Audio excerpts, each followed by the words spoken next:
saya hormati Bapak Ibu Panitia, tamu undangan, serta peserta Kongres Kemanusiaan 2 tahun 2023. Mohon izin, saya akan bacakan puisi yang isinya kurang lebih potret seorang anak yang menjadi dampak dari bencana alam, yang kalau istilah dari tulisan yang tertulis di atas foto di lorong depan itu, dampak dari keadaan dunia yang hari ini sedang tidak baik-baik saja. Selamat menyaksikan.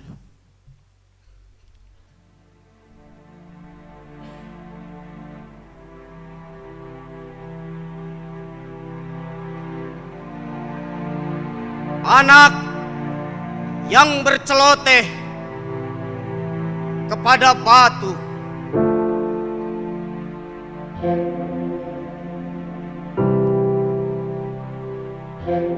matahari yang terbit di akhir tahun ini masih begitu ganas bagi tubuh mungil itu. Ia meranggas tanah yang dipijaknya kering, menguras keringat, meretas dahaga.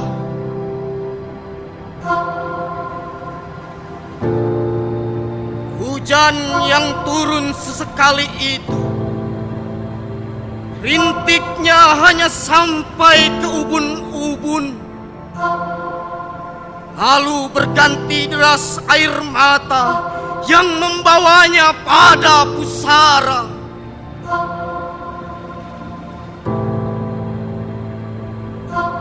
Di bawah pohon Kamboja yang perkasa, tubuh itu lunglai dan lirih berceloteh.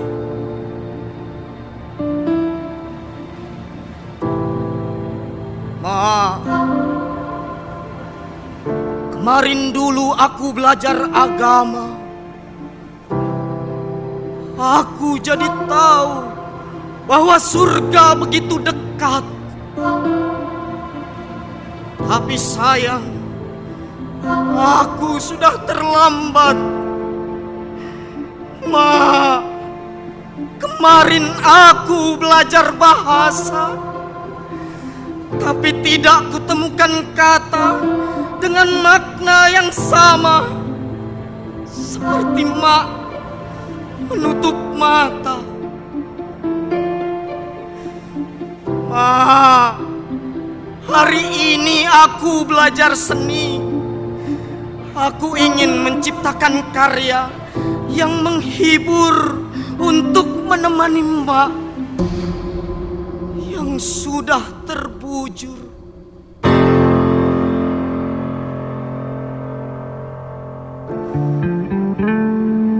Ma, besok aku akan belajar angka. Nilaiku pasti sempurna. Semua bisa aku hitung. Tapi bukankah mak tidak memintaku jadi sempurna? Mak hanya ingin aku jadi anak beruntung.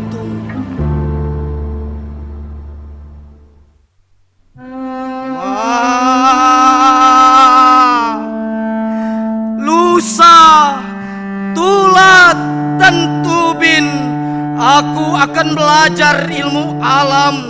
Aku ingin tahu mengapa semesta berubah, mengamuk, dan membuat kita terpisah. Aku ingin belajar ilmu sosial. Aku akan bertanya arti simpati dan empati. Mengapa kita begitu sulit menerimanya? Aku akan belajar bernegara. Akan kucari dan pahami pasal-pasal yang dapat menerangkan segalanya.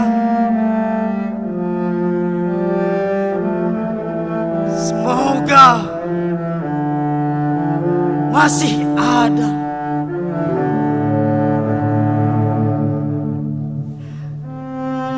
Wah,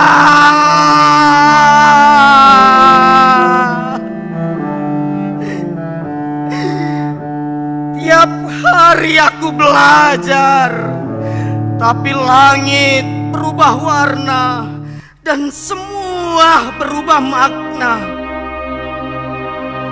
Aku tumbuh menjadi hijau yang tidak lagi dimaknai kesejukan.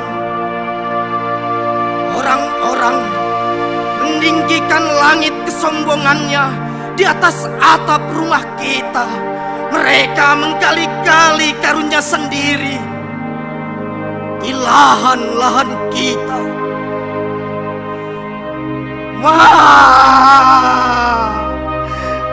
Aku tiap hari belajar, tapi udara menjadi pekat dan aku makin tersesat. Aku menghirup kecemasan di sepanjang jalan harapan. Orang-orang berdesakan dengan tubuhnya sendiri untuk mencari sesuap nasi. Sementara aku hanya menjadi tontonan di bawah temaram cahaya bulan.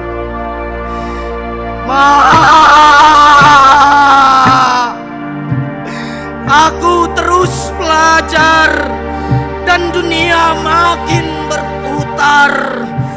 Langit dihujani peluru ketambakan dan udara kian anyir bau mortir.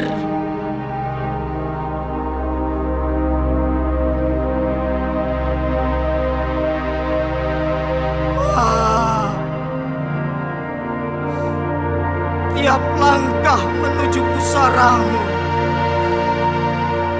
tubuhku diselumuti tatapan orang yang bertanya, di mana Bapa?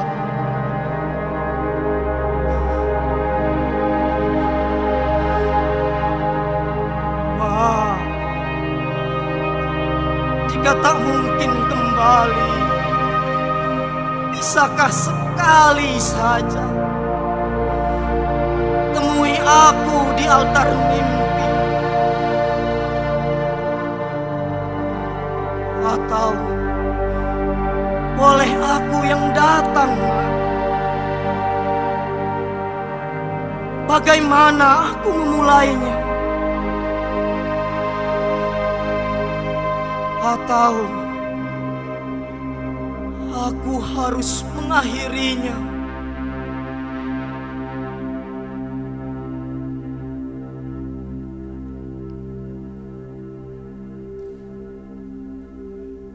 Terima kasih. Assalamualaikum warahmatullahi wabarakatuh. Jadi mula bukane, asal mulanya semuanya berasal dari kesepakatan global seluruh dunia setelah Perang Dunia Kedua, bahwa semua orang terlahir dengan martabat dan hak yang melekat pada dirinya. Setiap orang. Sepakat dulu ya. Ini yang mendasari hak asasi manusia. Ini kemudian teman-teman, dari sini ada kesepakatan yang bersama dengan ini dalam pergaulan dunia, bahwa prinsip tertinggi adalah kedaulatan negara. Nanti ada hubungannya, kedaulatan negara. Di samping itu ada kesepakatan untuk tidak menggunakan kekerasan ketika terjadi perbedaan dan menyelesaikannya secara damai. Kesepakatan global. Oke? Dan melakukan multilateralisme, artinya bekerja sama untuk mendorong kesejahteraan dunia. Ini awal mulanya. Sepakat ya? Dari sini kemudian muncul beberapa instrumen yang dari sini turun memastikan bahwa semua orang punya hak politik. Boleh memilih, boleh dipilih. Ada hak sosial ekonomi, boleh bekerja, boleh berpindah, boleh melakukan apapun menuju kesejahteraannya dan seterusnya. Ini adalah hak-hak yang melekat dari hak asasi. Kemudian ada yang namanya hak-hak sektoral. Ini misalnya hak perempuan, ada konvensi tentang hak perempuan. Ada konvensi tentang hak anak. Konvensi artinya kesepakatan dunia tentang hak pekerja migran dan seterusnya. Semua yang di sebelah kiri ini merupakan semacam undang-undang global yang harus diterjemahkan menjadi undang-undang nasional. Anda sepakat? Jadi semua undang-undang nasional itu menerjemahkan kesepakatan global ini menjadi piranti hukum di tingkat nasional. Sudah ya? Pekerja migran, kemiskinan, perlindungan lingkungan, semuanya masuk di sini. Berlaku di mana saja, siapa saja, kapan saja. Sudah? Klarifikasi ya. Adapun ketika terjadi konflik yang tidak terhindarkan, ini dalam keadaan damai. Kalau konflik tidak terhindarkan, maka ada satu hukum di Den Haag yang merupakan hukum tentang tata cara berperang. Kalau saya tidak harus berperang dengan Mas Bambang, tidak boleh membabi buta. Saya tidak boleh menggunakan senjata yang memusnahkan orang secara massal. Ada aturannya. Kalau orang sudah ditawan, tidak boleh lagi disiksa. Dan seterusnya. Piranti sipil harus dilindungi. Itu adalah tata cara berperang. Sebelahnya, tata cara melindungi penduduk sipil dari dampak perang. Ada aturannya. Kalau orang berada di dalam negaranya sendiri, dia dilindungi oleh pemerintahnya. Tadi ada pertanyaan, bagaimana kalau mereka mengungsi? Ya toh? Karena waktu dia mengungsi maka perlindungan negaranya tidak berlaku lagi. Maka ada hukum internasional ketiga yang namanya hukum konvensi tentang pengungsian.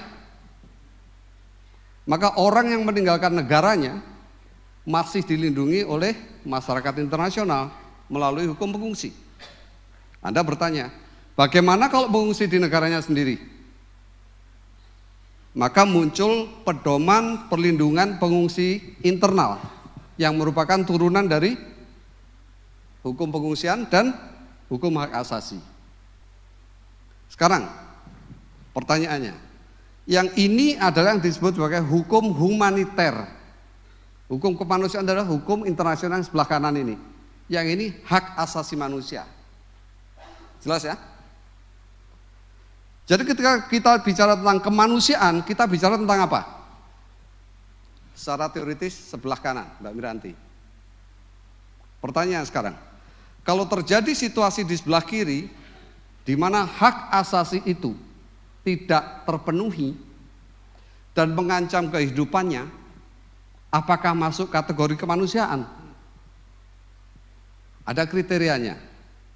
Tadi saya katakan, ketika pemerintah yang bertanggung jawab ini tidak mampu melaksanakannya atau tidak mau melaksanakannya, maka ada kewajiban bagi pemerintah itu untuk satu, memfasilitasi siapa saja yang akan menolong. Ya, karena dia tidak mampu. Saya membuka pintu memfasilitasi dan memastikan bahwa para penolong ini terlindungi dan seterusnya. Jadi klarifikasinya, semuanya bermuara dan berasal dari hak asasi manusia di dalam pemerintahan global. Satu, ini adalah hak asasi manusia dalam keadaan normal, di mana saja, kapan saja, berlaku untuk siapa saja. Yang ini dalam situasi konflik. Yang satu mengatur cara berperang, yang satu mengatur cara melindungi penduduk sipil. Di tengahnya ada undang-undang pengungsi dan panduan untuk pengungsi internal. Dalam situasi normal dalam satu negara, tetapi situasinya mengancam kehidupan, maka aturan-aturan kemanusiaan itu diberlakukan. Namanya adalah amanat kemanusiaan, humanitarian imperative. Cegahlah kematian. kurangilah penderitaan dimanapun dia terjadi, dan bantulah mereka memulihkan dirinya sendiri, di mana saja di dunia. Sekarang Anda bisa pulang dari kongres ini dan berpikir, hukum internasional mana yang terlanggar hari ini? Adakah senjata pemusnahan massal yang digunakan? Anda tidak perlu menjawab. Anda baca di rumah. Adakah penduduk sipil, bukan pemanggul senjata, yang menjadi korban diserang? Ada enggak? Adakah suatu komunitas yang dihukum secara massal? Makanya orang berkata ada pelanggaran kemanusiaan. Dan apakah orang lain, kan pemerintahnya mengatakan, wah saya nggak mampu nih menangani, gitu kan? Permintaannya bilang, air dimatikan, listrik dimatikan, energi dimatikan. Pemerintahnya bilang, angkat tangan. Orang lain ingin membantu. Tadi saya katakan, ketika pemerintah tidak mampu, dia wajib memberikan akses yang tidak dihalangi. Dan itu berlaku pada pemerintah, pihak penjajah, atau pihak atau kekuasaan yang menduduki suatu kawasan. Maka kekuatan yang menduduki itu wajib memberikan akses pada bantuan kemanusiaan. Terlanggar atau tidak? Ini situasi kita hari ini. Satu, saya mengklarifikasi konfigurasi tentang kemanusiaan. Yang kedua, saya memberikan PR pada Anda berpikir, kita berada di krisis nilai yang mana. Dengan itu, saya persilahkan Bapak Ibu Dewan Pakar bersama saya untuk membacakan rekomendasi yang konteksnya adalah gambar ini. Monggo. Terima kasih atas kesabarannya.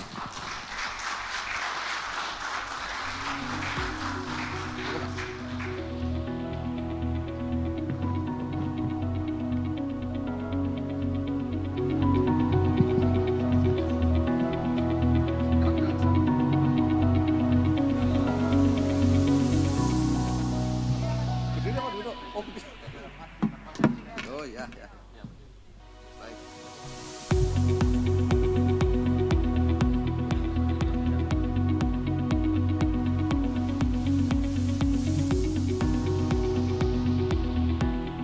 Lagi seperti deklarasi kemerdekaan.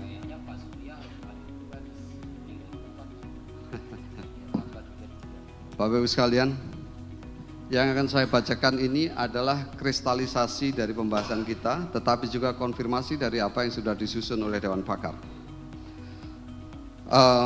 Kerangka kerja kemanusiaan Bapak Ibu sudah mengunduhnya. Kami akan membacakan secara secepat yang saya bisa lakukan, agenda kemanusiaan dari Kongres Kemanusiaan 2023. 1. Peneguhan. Ketika dunia menghadapi pengabaian dan penghinaan terhadap hak asasi manusia yang mengakibatkan tindakan tidak beradab, ketika orang-orang yang memberontak melawan tirani dan penindasan tidak lagi dilindungi dan bahkan dibinasakan secara besar-besaran, dan ketika terjadi pembiaran terang-terangan dan bahkan oleh pihak-pihak yang semestinya menjadi penegak hukum internasional, sehingga mengaburkan mana yang baik dan mana yang buruk, mana yang benar dan mana yang salah, maka penting untuk kembali dan berpegang teguh pada Deklarasi Universal Hak Asasi Manusia dan pembukaan Undang Dasar Republik Indonesia tahun 1945 tentang peri kemanusiaan dan peri keadilan. Dan kami di dalam kongres ini meneguhkan, 1, bahwa setiap orang yang dilahirkan bebas dan setara dalam martabat dan hak atas kehidupan, kebebasan, dan keamanan pribadi yang melekat dan tidak dapat dirampas. Kedua, bahwa kemerdekaan itu adalah hak segala bangsa, dan oleh sebab itu maka penjajahan di atas dunia harus dihapuskan. Dan ketiga, bahwa setiap orang diberkahi dengan akal dan hati nurani, dan oleh karenanya harus bertindak terhadap satu sama lain dalam semangat persaudaraan dan melalui upaya-upaya kemanusiaan ikut melaksanakan ketertiban dunia yang berdasarkan kemerdekaan, perdamaian abadi, dan keadilan sosial. Ini adalah bagian pertama dari agenda kemanusiaan yang kita sarikan dari Dewan Pakar.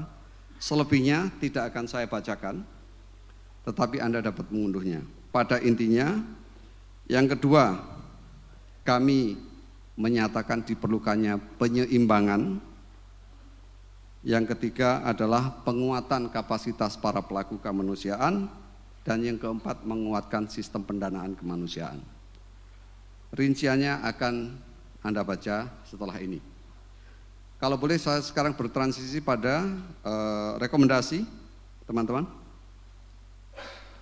Maka dari elaborasi hari ini, pembahasan panel dan sebagainya, saya membacakan sekarang rekomendasi Kongres Kemanusiaan Indonesia kedua. 1. Kongres, kami merekomendasikan Kongres mengadopsi kerangka kerja kemanusiaan Indonesia. 2. Agenda kemanusiaan Indonesia yang baru saja saya bacakan, dan peta jalan agenda hingga Kongres Kemanusiaan berikutnya yang nanti akan saya bacakan. Kedua, membentuk wahana konsultatif kemanusiaan nasional atau National Reference Group yang terdiri dari pemerintah, organisasi masyarakat sipil atau lembaga swadaya masyarakat, lembaga-lembaga PBB, lembaga donor, LSM internasional, pelaku lokal, dan perwakilan komunitas berisiko atau terdampak. Adapun peta jalan paling dasar yang kita rekomendasikan, 1. Setelah penutupan kongres ini, kami akan menerbitkan hasil Kongres Kemanusiaan Indonesia kedua berupa kerangka kerja kemanusiaan Indonesia dan agenda kemanusiaan Indonesia. Kedua, membentuk wahana konsultatif kemanusiaan nasional. Ketiga, melakukan advokasi dan pelatihan dasar kerangka kerja kemanusiaan Indonesia. Keempat, menyusun draft Standard Operating Procedure atau PROTAP yang menyangkut respon nasional Indonesia terhadap krisis keamanan, krisis kemanusiaan regional dan internasional. Yang terakhir, melakukan advokasi konstituensi di ASEAN tentang organisasi masyarakat sipil di bawah naungan deklarasi tentang Sustainable Resilience yang kemarin diadopsi di ASEAN Summit. Ini adalah 5 rekomendasi yang mencakup beberapa hal yang kita capai dalam kongres hari ini. Kami menyadari bahwa semua draft itu tidak sempurna adanya. Oleh sebab itu kita menyebutkan sebagai living document. Kami memberikan atau mempunyai waktu 1 minggu bagi Bapak Ibu sekalian peserta kongres untuk memberikan masukan terhadap kerangka kerja kemanusiaan, agenda kemanusiaan, dan roadmap, dan setelah itu kami akan menerbitkannya sebagai keluaran dari Kongres Kemanusiaan Indonesia yang kedua. Insya Allah dan mudah-mudahan hasil kerja kita itu menjadi suatu titik pijak untuk melangkah ke depan menuju kerja kemanusiaan yang lebih baik dan pada akhirnya menjaga dan memastikan pemenuhan hak orang di mana saja. Saya kira itu yang dapat kami sampaikan atas nama Dewan Pakar Kongres Kemanusiaan Indonesia kedua. Kami akhiri, terima kasih, dan dari saya pribadi, wassalamualaikum.